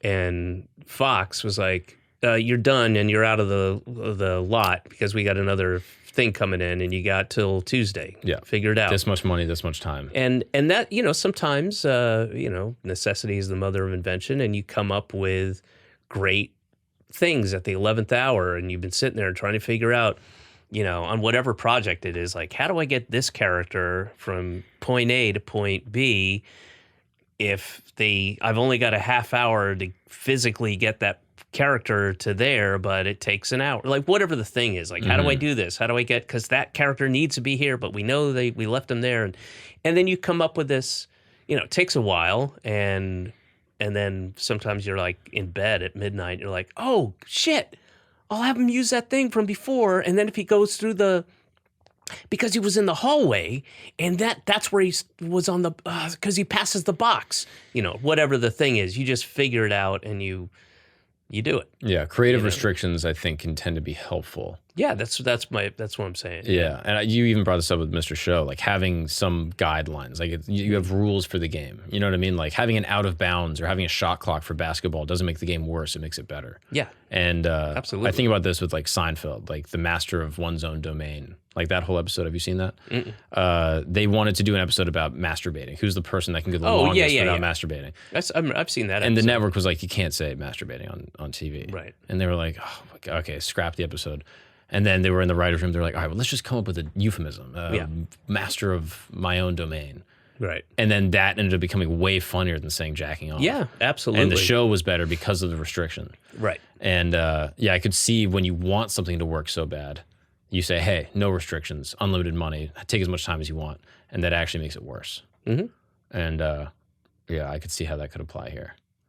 Yeah, I'm curious, is there any way that it could have worked better? Like had, Netflix come in earlier, or had they greenlit seasons 4 and 5, like, within a closer timeline, or had they shot it in a different way? Was there a way that it could have been done more effectively, or should it have just not been done that final season?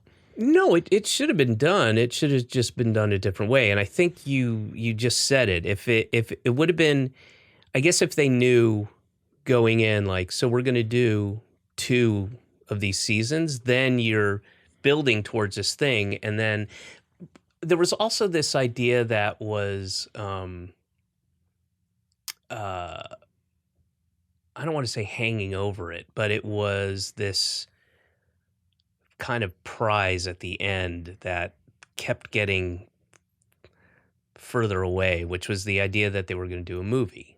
They were going to do an Arrested Development movie. And so they were working towards that when it wasn't a real thing. It didn't happen. And I don't know, it wasn't like it was going to happen and then somebody decided not to. It just didn't happen. So a lot of, and you know what? I'm speaking out of school because I was an actor. I wasn't in the production office, outside of the times I had to be there, but which are, not often. And I wasn't in the writer's room. And so I'm telling you things that were told to me by the creators, but I don't have the, I wasn't there for all of that stuff, but I know there was supposed to be a movie, and some of this is conjecture. But it was teased at the end of season 3. Like, I don't know if it works as a show, but maybe a movie. Yeah, that was always part of this thing that we were told. Which I think would have worked really well. I think the movie angle would have been... I mean, who knows? I don't know. But I know what the movie... It just sort of... I guess, the analogy of went off the rails is, but there weren't that many... The rails weren't that great to begin with. Yeah. They were a little shoddy. Yeah. But it was a markedly different experience for everybody on season 5, and it was not. And part of the frustration it's amplified because it should have been the greatest thing ever. And when we all got together, in season 4, which had been, I don't know, a decade since we had done the show. I don't know exactly, but when the cast got together for the first scene in the Lucille's penthouse apartment, we didn't even shoot for 20 minutes. We were all, and the cast and the crew were all like, as we walked in our outfits and character and the set, which we hadn't seen in forever, they, replicated it to the fucking T. And we were like, wow, this is fucking trippy. This is cool. And we were all so excited and we kind of blew a bunch of time just all like gushing about how great this is, that we're all here again and how much fun. And that, was, I think you can sense that. And that wasn't there was so many issues, and it's not one person. It's not 2 or 3 people. It was as I said, from top down, it was everybody, and it just wasn't the same thing remotely, and it was a disaster. Yeah, but I could imagine that energy coming in. It was. I mean, it was so cool, and first day of to school do it. with all your buddies, senior year, everyone's like, "Oh wow, we're doing it." Yeah. That's really, really exciting. It was pretty cool, and I think you can feel the love. I feel like you can sense it throughout all the seasons, like 1, 2, and 3, and then specifically 4. Yeah. Yeah, it was there for sure. This is a question that I don't like particularly. I think when people ask it, it's sort of cheap and Can I have some water without showing the... I actually prefer you show it. You asked me to put it on the ground, though. That was just for sort of visual purposes. Oh, okay. Well, I'm going to have some Fiji water. Okay. Oh, my God. We haven't gotten cleared for the check for this, but...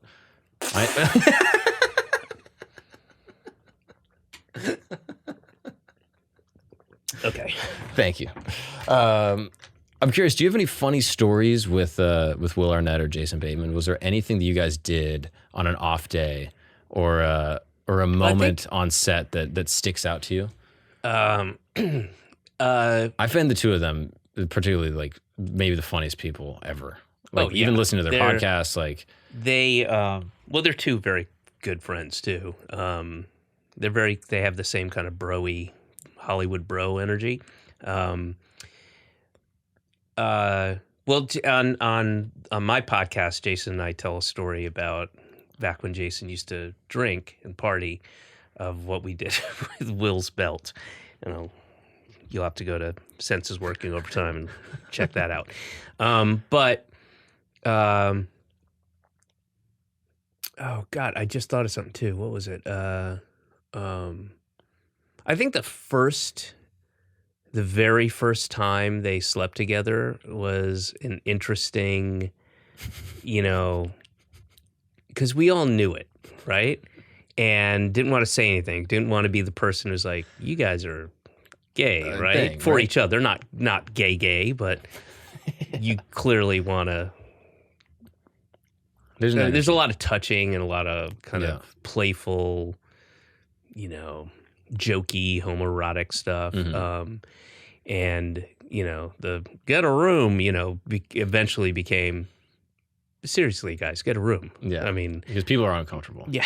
Yeah. Well, we're not uncomfortable. We're just like, it's the opposite. We want you guys to embrace this thing and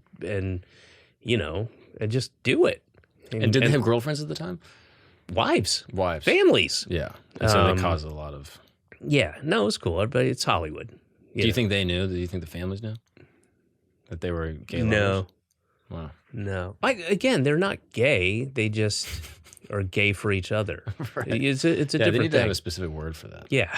It's bro gay. Yeah. Anyway, this is there's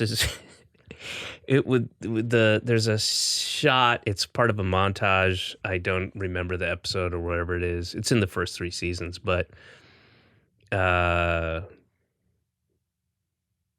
Buster is playing piano and I'm dancing in the cutoffs, and then Jason and Will are it's at Lucille, it's in the penthouse, and Will is on the table and Jason's over there. We're all like drunk or something. It's part of a quick little montage of whatever. And Will is laughing for real. Like he could not control. He's just crying, laughing. And it was also late. I think that was like we were into the 13th or 14th hour at that point. It was a long, long, long day. And Will's just losing it. But he's laughing for real. If you see that scene, if you know what I'm talking about.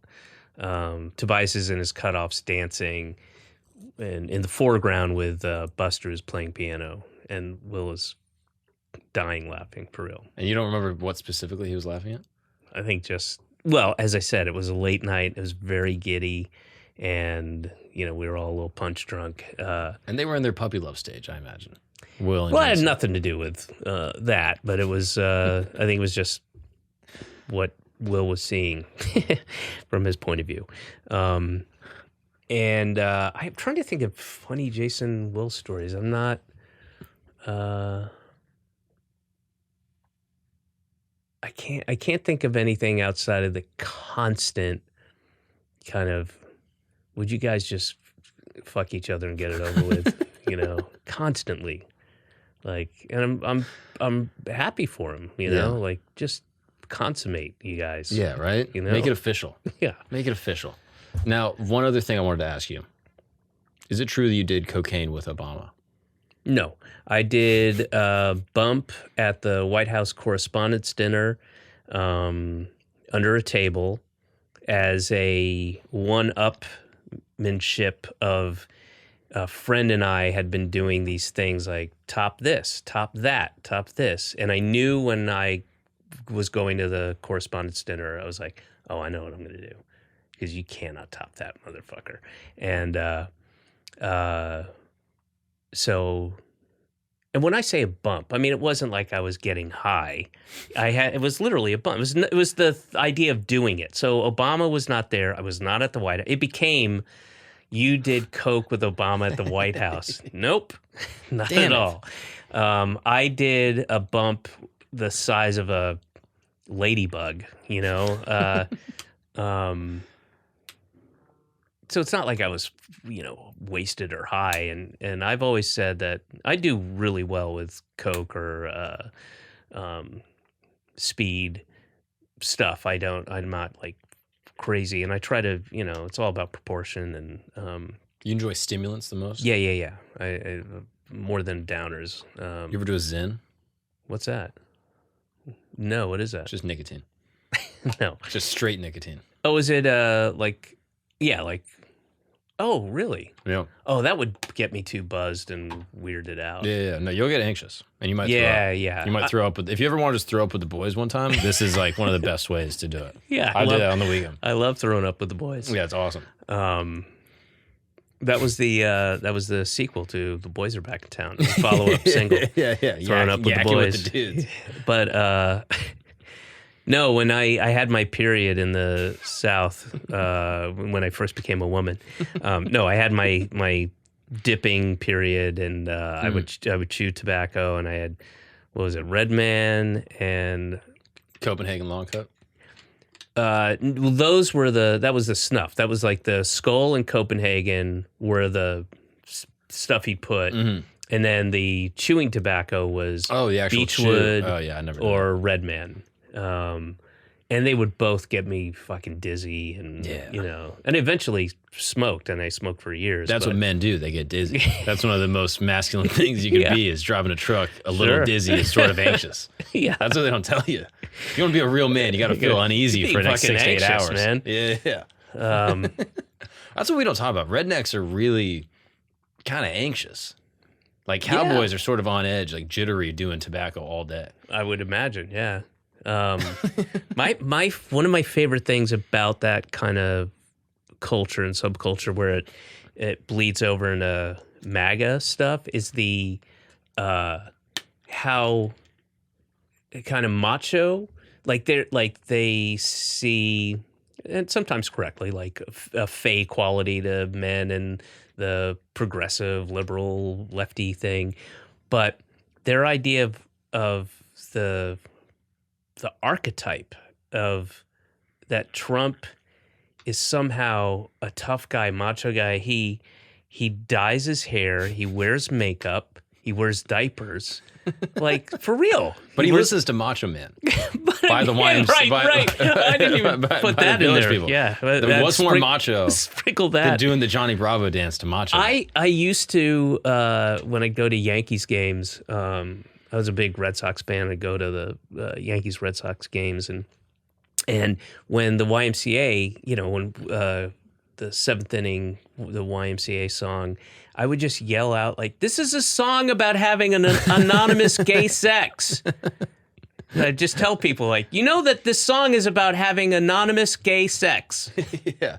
And the celebration of that. You were trying to get a ball thrown at you. That's what it was. You were trying to get beamed. Nobody ever. Well, I didn't say it to the players. I said it to the people, and I was, clearly a Red Sox fan. I always enjoyed it because there's good.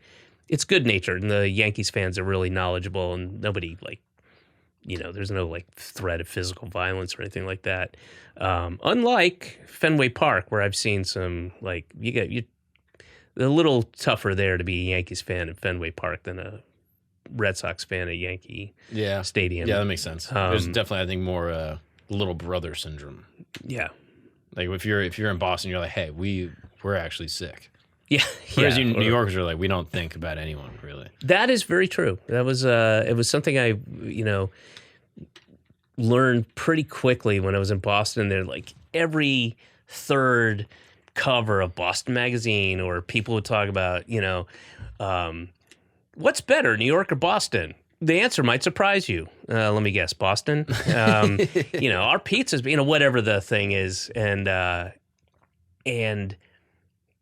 you're like, nobody in New York ever fucking thinks about you ever. Yeah. All you do is constantly think about New York and how you stack up and how you're better actually than, and nobody gives a shit. Nobody thinks about you ever. How often are you going to baseball games? I feel like this is frequent for you. Yeah, I was just at one in Atlanta a couple weeks ago. I think I'm the exact opposite of you in the sense that I like baseball as a game to play. I was the manager of my high school baseball team, and I'm not saying that to brag.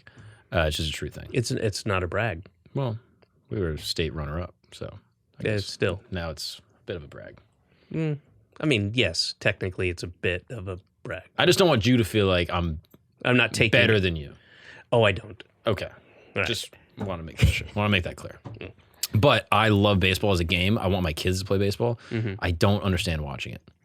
I don't get it. I think it's the greatest game for young people to play. I've never heard that sentiment. I love watching it. I mean, there's so many variables. Can you explain why? I don't think. There's so many variables with every pitch, and the more you know about a game, and if you manage a game, then you know that there is all kinds of math involved, and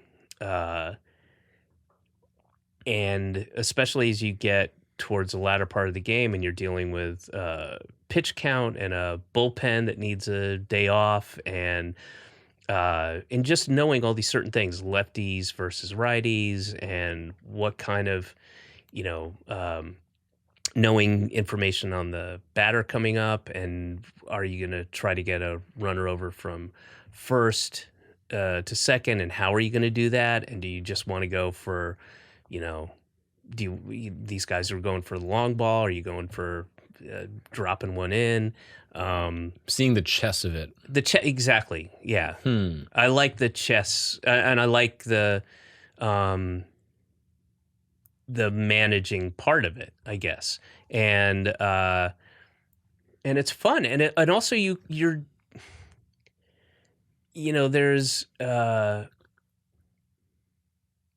there's no clock to it. So that's kind of cool. And the one thing I miss, it's the only thing I miss about not having about having the DH in the National League, is I miss that kind of a pitcher having to hit, and then when you go to different parks in the World Series, like that, the manager has to come up with different. Oh, that's interesting, because that's another thing that bugged me. Is I'd be like, okay, the new Fenway has you can hit homers different. Like the new Yankee Stadium, you can hit easier for yard. Like it just seemed like all these variables where I was like, this is crazy. I remember in high school going to different fields and stuff, being like, this field is totally different than our field. How is that a part of the sport? Well, that's cool. That's I guess it bothered me, but now that I see it this way, there's something interesting that all American sports are kind of proxies for war. Yeah. Like football and baseball are like the biggest sports. Basketball, even to an extent, more so than like soccer, for example.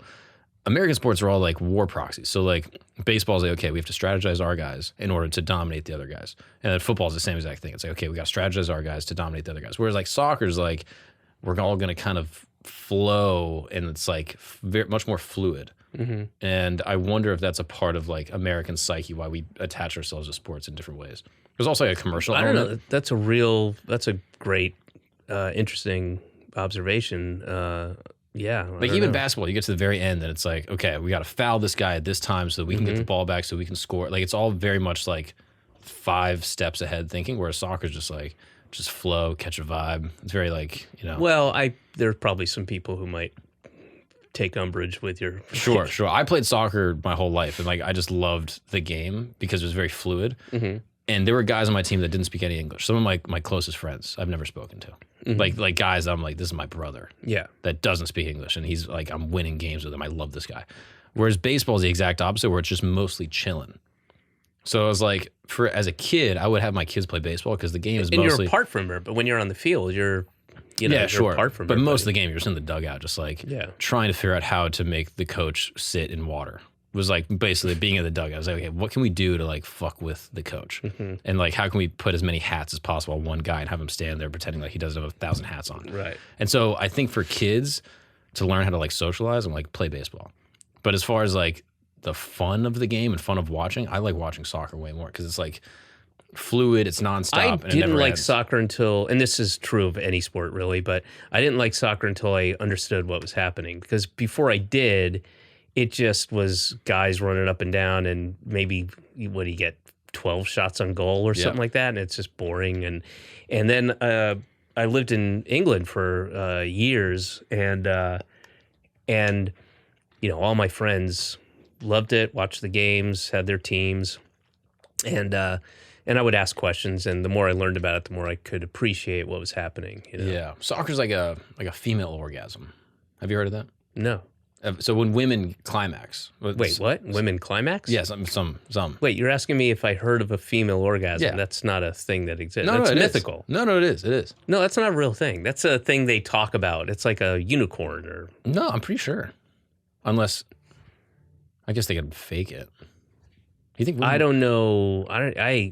This is all news to me. So yeah, all right. Well, I'll go with you, Mark. Okay, it's like a female orgasm. Yeah, big quotes, big air quotes. Yeah, but it's all build up. It's all like it's not about the goal. It's about the build up. You know what I mean? It's all like it's all foreplay. Whereas like, I don't know, basketball is just like male orgasm. It's just like boom, boom, score, score, score. And football's like. Yeah, exactly. I mean, just following the logic. That's where I was actually trying to get to with all this. Have do you know Carlin's bit about the language of football versus baseball? No. It's great. It's great. It's really just Google it because it's all the language of like manly versus not manly. Like football's played on a gridiron, and baseball's played on a diamond, and whatever. And I'm not going to do it, justice, but That's really it's a longer bit. That's an old Carlin bit. I think that you're stealing. No, I just said it's Carlin. I feel like you were taking credit for it. I did not. I said, do you know the Carlin bit? I swear to God, if you go back and edit in me saying the word "my," here's his bit that I came up with. Well, David, I think you have stuff to do. Okay? I do. Yeah, I think we've gone over time. You said you only want to do 20 minutes to plug all your stuff, and you didn't really give a shit about doing the show anyway. Yeah. But you've been very gracious, and I will forfeit your debt that you were going to pay me, and we'll call it even. Okay, now my little kid has something to look forward to. Hopefully. Another day, right? Yeah. So that's my gift to you. Thank you so much, genuinely, in all sincerity. I really do appreciate this. Oh, my pleasure. I'm a huge fan, really. Well, thank you. I enjoyed this, and good luck to you and all. And I love this. This is great. You. I appreciate it. Very cool. Yeah. I'd love to have you back, and I will take you up on your offer to come visit your home in upstate. I did not offer that. I just will see mentioned. You there. Thank you so much. I didn't. I really appreciate that. That's not a thing. All right, we will come up next week. Thank you, David.